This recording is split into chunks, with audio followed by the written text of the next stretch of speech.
Welcome back. We're here with another episode. This time we are going to do another recruiting episode. We haven't done one in a while. Just been busy, a few other things, and we're finally back. We're going to be in the group, in the swing of things. We're going to continue to update on recruiting from what we know and what we can read on social media and various other things. We're going to, put it all together for you and try to give you at least one or two a week. It just depends on how busy it is and whatnot. So the last one's been it's been about a month ago. So there's a lot of stuff to cover. But before we get into that, we just want to say we really appreciate all the subscribers that we've been getting, all the comments, all the likes, everything. We enjoy hearing what you guys have to say, whether you agree with us or not agree, disagree with us. That's fine. We like hearing differing opinions and just having to hear what you have to say. And because we're not always right.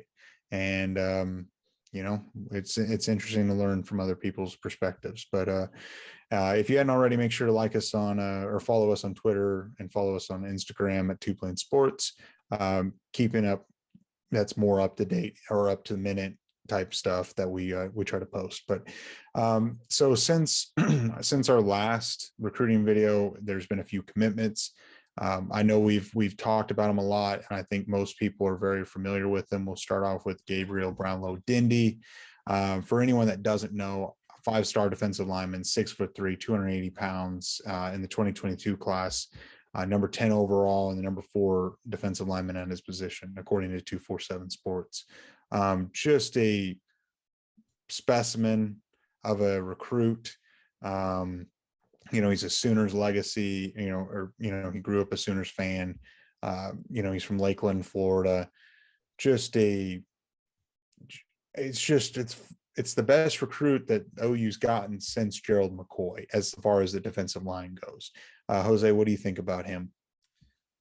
So, that dude is just an absolute unit. He's going to really help Grinch transform the defensive line, and he's coming in at kind of the perfect opportunity for him to start as a true freshman. If I recall correctly, we are going to be losing a couple of guys in the middle of the line in Isaiah Coe, and I believe Perrion Winfrey will not be around after next year. So, this guy's going to, if he doesn't get the opportunity to start immediately, he'll at least be able to be part of the Grinch's core 4, like we call him now. Obviously right now we've got Redmond, Ellison, Perrion, and Isaiah, but with 2 of them being gone, he'll get his opportunity to jump into one of those spots and really show what he's about. To be honest, whenever the season started, I believed I just taking an educated guess, I believed he was going to lean towards A&M, just because A&M has just a longer history of developing really good linemen. For example, Myles Garrett comes to mind, but I think A&M struggles through the first part of the season might have helped him make that decision. And even though Oklahoma wasn't looking amazing, the defense to start off the season did look pretty good, and was making big plays when necessary. So that could have helped the decision a lot. And the defensive coaches are all super involved. They're always making videos or tweeting. So I think that stuff goes a long way with these 17, 18-year-olds. So I'm excited to see him once he is on campus. And like I said, I think he's going to be really impactful as a true freshman. I don't think we're going to wait much before we see him on the field. Yeah. And you brought up, College Station and Texas A&M. They were the biggest competition, obviously, because they live in Lakeland, Florida right now. But his dad is moving up or his family is moving up into College Station. And, there is some appeal to being close to family. They can go to every single home game. And you'll be playing, in the area as well. And they'll be able to, kind of follow along with you. So I'm sure the appeal was there. On his last official visit, where I felt the Sooners were in a great spot was, obviously his dad's a pastor, and Lincoln actually went to church with his family, and went and hung out and did all that. And it just seemed like at that point that Gabriel kind of made up his mind. And from what I remember, he was actually visiting, or he just visited Texas A&M for the Alabama Texas A&M game. and he visited, and Texas A&M beat Alabama, but yet still announced and committed to be a Sooner. I just think deep down, it's tough when you grow. I'm sure when you grow up a fan of a program and that's all you know all your life, it's hard to not want to go play there, especially if it's in a good, they're in a good spot and it's an up and coming. I mean, you've got Jamar Kane and Thibodeau and all them. It's hard to say no. And I just think his heart won out, and it's finally nice to see a commit come and kind of goes the Sooners' way. It just feels like on the defensive side, we've been close and just can't get over that hump. And it just seems like finally we've got, a fantastic defensive line commit. And it doesn't hurt that the Sooners are going to be in the SEC here in the next few years. Yeah, I was going to mention that. And I mean, you mentioned it. He took his last visit to A&M, and it was also the same week of OU Texas. So it really seemed like, if both schools win, then maybe A&M had the edge just because he visited for that big game. But obviously, like you mentioned, his family is moving there. So it might have just been kind of good timing for not just him, but his family to go, scope out College Station, check out where they're going to be living and stuff like that. But big time get, like you said, I'm excited. I think him paired with Reggie Grimes on one end, and then another guy from the 2022 class in Derek Moore are going to be very good next year. And then obviously we'll still have Ethan Downs and Danny Stutzman, who are going to be cornerstones in this defense going forward. Yeah. And, and what's nice about him is, he's 6'3" to 280, and I don't know what exactly his college playing weight will be, but he's athletic enough and quick enough to play in the interior defensive line and play on the edge. So he can go wherever. And that just is what Grinch is looking for, that versatility to, put him in various spots, and put the opposing offensive line in a really tough position when you've got him coming off the edge. I mean, he's going to come in and he might not start freshman year, but he's going to be a heavily rotated guy like an Ethan Downs, like that similar playing amount and maybe even more. So, yeah. And, I mean, you mentioned his size and his stature. I think it's safe to assume that once he gets to campus as a senior, he might be a little heavier, might have grown a half an inch or an inch. So he might be a little bigger, or at least while he's playing at OU, he might get a little taller. And that if he does get an extra inch on him, I bet that they're going to put him on some sort of meal plan where they can pack on an extra 10 pounds, because if we do move to the SEC while he is at Oklahoma, which I believe we will, and I think you believe the same, having a big man like that in the interior is going to be very important when we're going up against offensive lines in the SEC, especially when we're playing, depending on how everything goes, if it's pods, divisions, whatever, we're likely going to see Alabama or Georgia who always have consistently good offensive lines, and having a big man like that's going to help a lot. For sure. But yeah, it's exciting. I know we're a little late, but anytime we can talk about them, it's never a bad time. So that's all I've really got on him, other than let's get him on campus. Can't wait to see him in the spring game and whatnot. So do you have anything else to add about him? No, let's move on to the next big guy. Yeah. So another commit that was shortly thereafter, within a week, I believe, I can't remember exactly, but which was Gentry Williams. Gentry obviously committed, 4-star athlete, which is really, he was being recruited as a corner, about 6 feet tall, 170 pounds in the 2022 class, number 66 overall and number 9 corner, according to 247, from Booker T. Washington High School in Tulsa.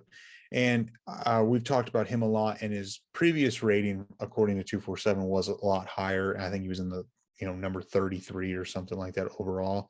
But he's been a victim of, he tore his ACL, and I just think he's been coming back, and I think he got bumped down a little bit for that. And at the end of the day, it doesn't matter what you're rated and whatnot. Still another stud corner, another defensive player.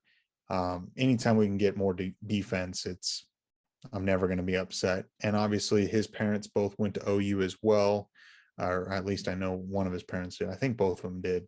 And so he grew up a Sooners fan, Tulsa, Oklahoma. That this recruitment we followed along pretty closely, and I remember vividly in the spring. It started off. It seemed like OU was a lock, a lock, a lock, and then all of a sudden he took a few trips. I think he went to Gainesville, Florida, to see the Gators, and then he went out to USC. And I remember that USC trip and everything saw on social media, read about. It was, oh, he's going to be a Trojan. He's going to go be out in Southern California, and he's got crystal balled by various people on 247. And I just remember saying, I was like, I think that's just a recruiting high. There's a lot of turmoil out in that program. Clay Helton's going to get fired, and he did. And it just seemed like just time just played in the Sooners' favor. And it's like one of those deals, you grow up a Sooners fan, just like Brownlow, Dindy. It's tough to turn it down, especially when the program's in such a great spot. What do you think? Yeah. I remember vividly after he took the USC visit and Wiltfong crystal balled him to the Trojans, and I tweeted something out through our Twitter account about how we need to show him support, show him that we want him in Norman, Oklahoma. And I got a lot of flack for it because people think that's harassing the kid. But I think kids nowadays are taking social media into a lot of consideration. Like, they want to be wanted. I mean, maybe not all of them, but it seems like a lot of them do use their social media to, announce how they're going to commit, where they're going to commit, kind of give people hints on where they're leaning to. And they might take the admiration from the fans of the respected universities into some account. And I mean, whatever your opinion is on if you should be, tweeting at the kids or, talking about them, like, at the end of the day, we live in a society now where social media is kind of a big part of a lot of people's lives. And I mean, that was a recruiting high, obviously, looking back now. And Gentry is going to fit right into this defensive back room. It's going to add depth. I mean, we talked about it in our Texas Tech recap. If you want to go back and check it out, what we mentioned about the defensive back room, but we're going to have a lot more experience to bring him along, maybe a little faster than a guy like Billy Bowman, who's coming into a defensive back room that's a little bit less experienced. But if once him, Billy, and Latrell McCutcheon come together, learn how to play together, they're going to be, I'm going to go ahead and predict, the best defensive back squad we've had in a long time. Latrell has shown promise this year so far in the time he's played. I think Billy Bowman, I've said it multiple times, he's going to be an amazing player for Alex Grinch's defense. And Gentry's going to get the other spot on the outside because it'll be Latrell on one side, Billy in the nickel spot, and Gentry will take the other outside spot. And they're going to help take this defense to another level. Obviously, the defensive line is going to be great, but I believe that trio is going to help us get a long way and really change around the culture for future recruitment classes. Yeah, I mean, I mean, I can't really argue with that. Someone that I will say that has some more eligibility left that I do think will be around for a little bit longer is Woody Washington. But I still think Gentry, and just like that Grinch does, he rotates a bunch of people all the time. The appeal to be able to start immediately day one had to be in Gentry's mind. Yeah, he could have done that same thing at USC, but that program is it just hasn't been the same. And so you get the same opportunity to start day one, or at least be heavily rotated in, and you play for a program that's, a top 5 program in the country, and you're at home and all that stuff. It seemed like a slam dunk, like obvious, and maybe we're a little biased, but still, it's just it would be hard to turn that down, and it just ended up working out in the Sooners' favor. And we talked about it as just one of those deals where you cannot lose the top talent in your own backyard. I mean, don't get me wrong, I'm glad we're going to Texas and Florida and California and the Washington D.C. area, and we need to do that. But if you've got 4 stars in your backyard, you can't let those guys go and go play at Ohio State or Michigan and it's just you have to start at home first because not a lot of them come around. At least in Oklahoma, you don't let those guys leave, and it's good to see that we locked down that.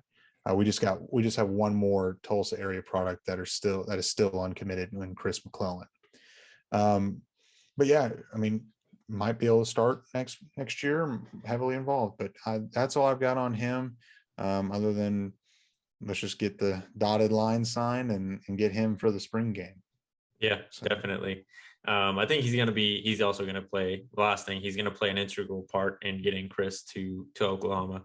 I think Chris is still up in the air. I mean, obviously Ohio State's a big player for him, and they have amazing history in developing defensive line talent. So, I mean, it's hard to blame him if he went to Ohio State, but I think with how Oklahoma is looking and how we're developing off defensive line talent, and his relationship with Gentry seems to be like they're good friends. Those two, or Gentry's going to help a lot in getting Chris to Norman, Oklahoma.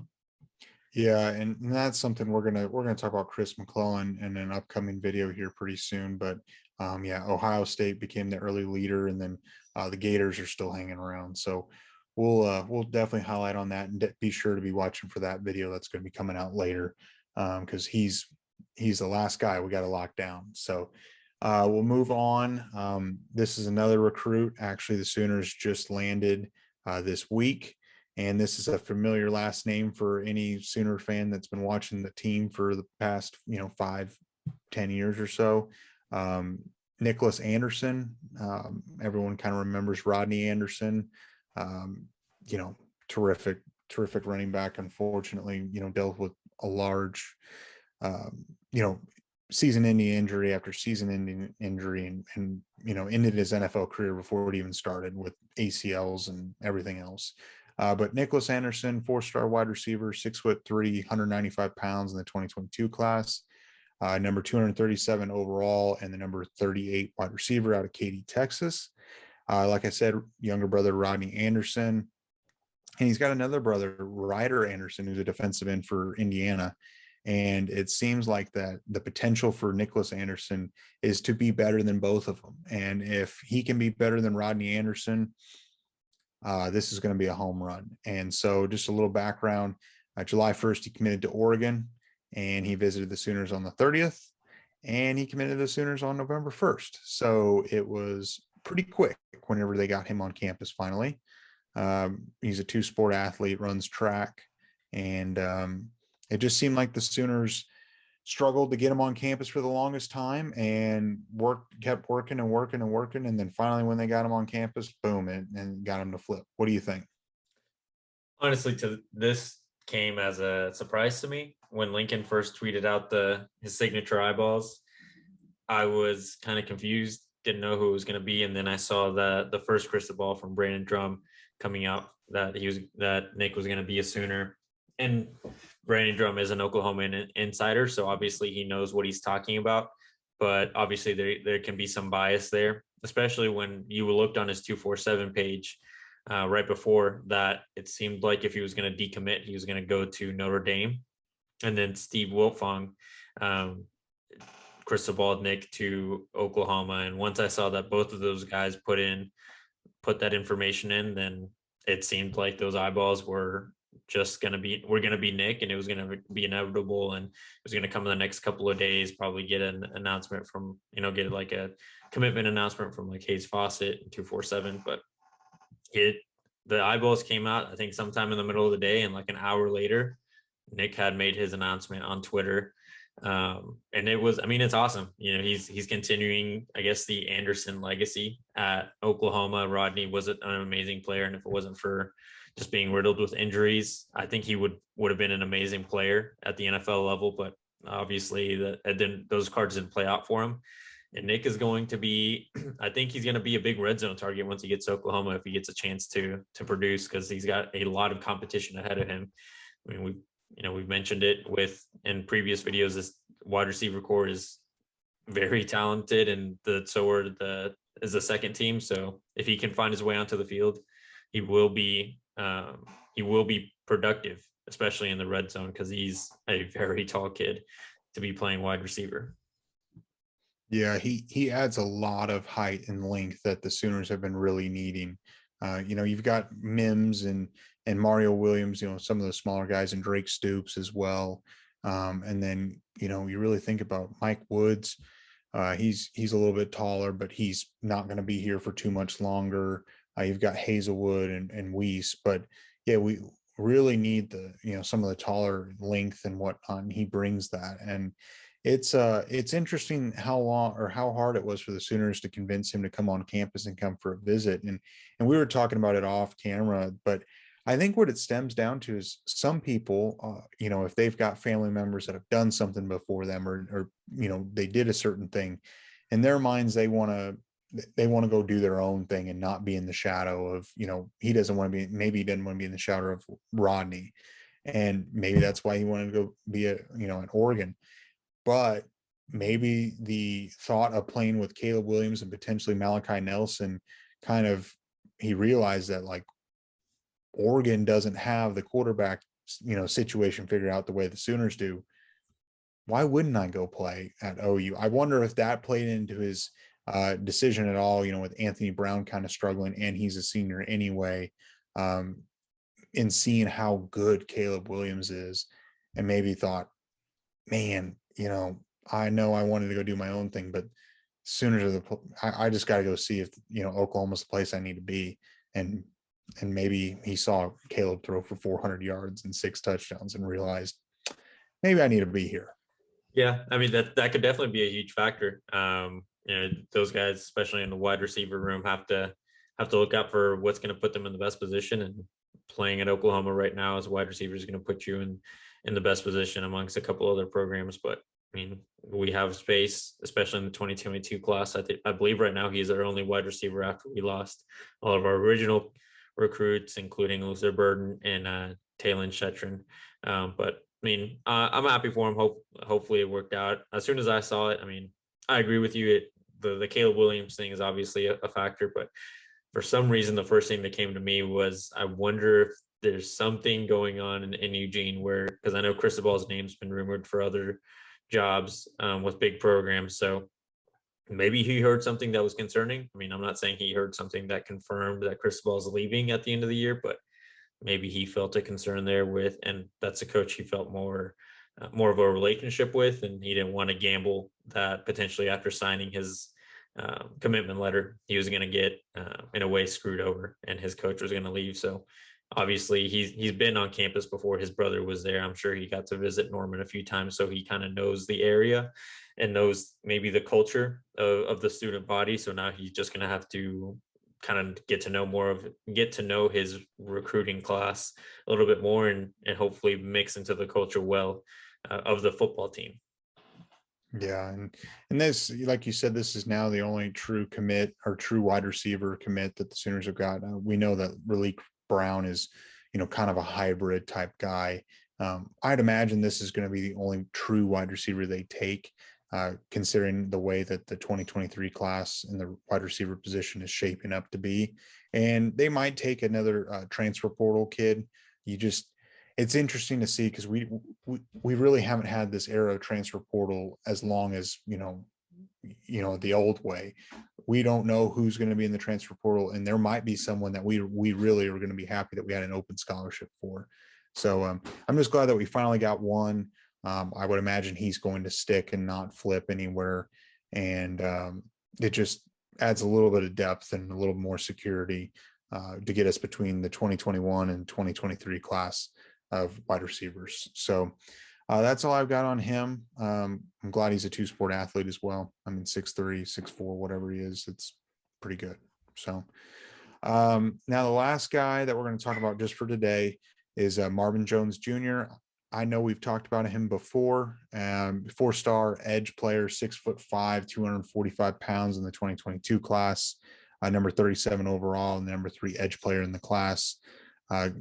It goes to American Heritage High School in Fort Lauderdale, Florida. And if that high school sounds familiar, it is, because Brandon Ennis is his teammate, who's a 2023 wide receiver commit. And it seems like things are trending in the Sooners' way. Jose, you follow his social media. pretty closely. It seems like it's heavily, all Sooners. He was supposed to go to Ohio State this weekend. It didn't seem like he got up there this weekend. What do you think? I mean, I'm excited. I think, as barring anything crazy from happening between now and early signing day, he's going to be a Sooner.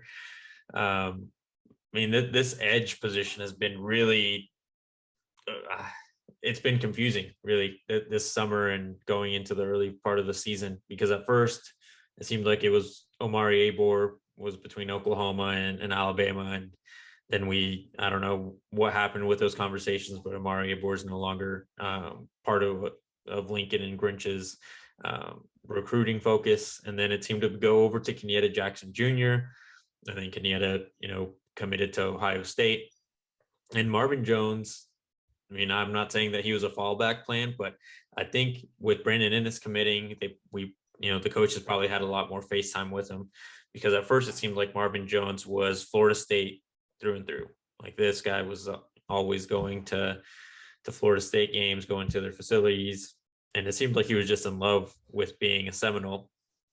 But ever since we got that commitment from Brandon Ennis, there seemed to be more conversations going between Jamar Kane and Grinch and our recruiting staff with Marvin. And now it seems like we've completely flipped him.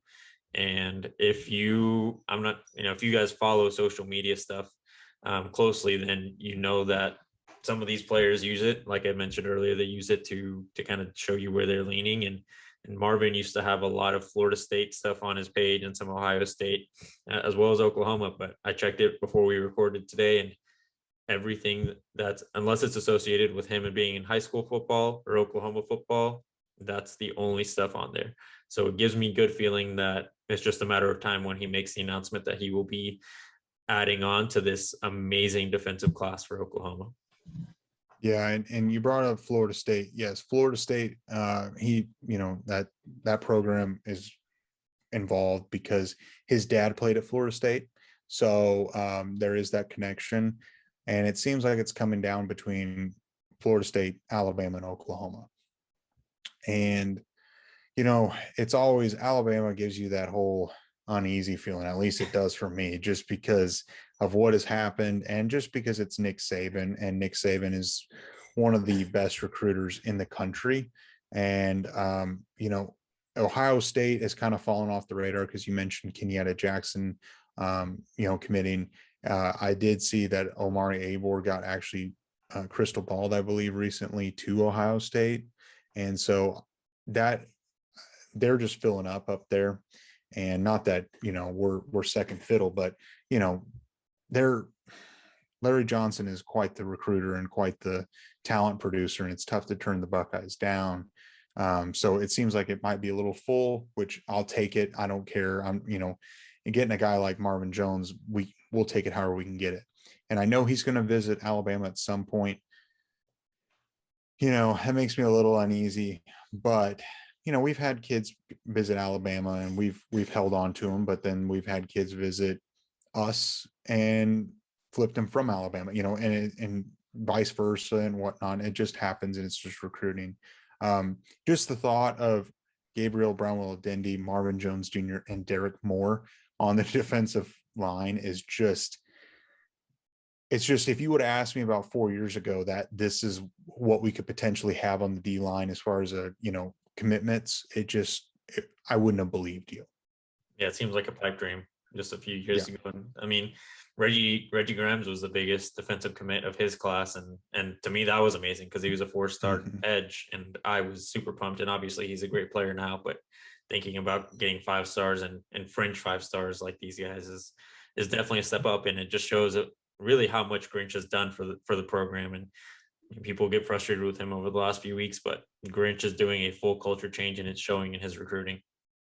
Yeah, I mean, it's just going to be something to be interesting. We're going to have to watch down the line as far as his, what he's feeling after the Alabama visit. I believe he's going to commit and sign. Well, he's probably going to sign silently. I think the plan is he's going to sign silently at the National Signing Day in December, and then announce his commitment at one of the All-American games or something in January.